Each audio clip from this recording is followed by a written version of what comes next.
Salut les hustlers, aujourd'hui je réponds à une question simple, c'est quoi une paire de monitoring? And everybody goes back. And everybody goes back.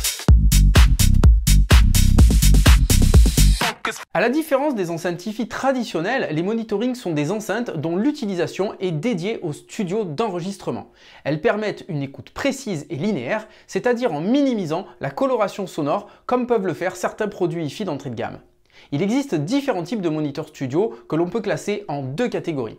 Les moniteurs de proximité, appelés Near Field Monitor, qui sont conçus pour être placés proche de l'auditeur jusqu'à 1 mètre maximum en général. Ce sont les plus utilisés en studio et leur taille varie de 5 à 8 pouces en règle générale.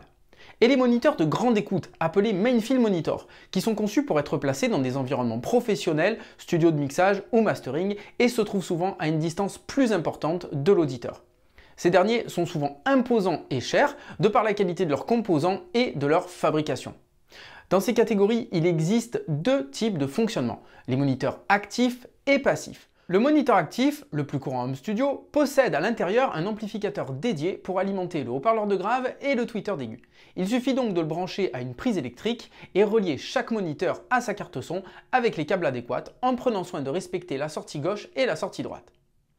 Les moniteurs passifs, quant à eux, ne possèdent pas d'amplification intégrée et il permet dans les cas les plus exigeants de définir quel sera le type d'amplification nécessaire à la mise en place d'un système d'écoute ultra précis.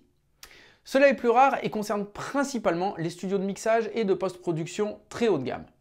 Conclusion, en home studio, votre choix se portera certainement sur des moniteurs de proximité actifs pour affûter vos oreilles et vos mix. Et pour choisir votre première écoute de studio, allez voir notre vidéo « Choisir ses premières écoutes de studio ».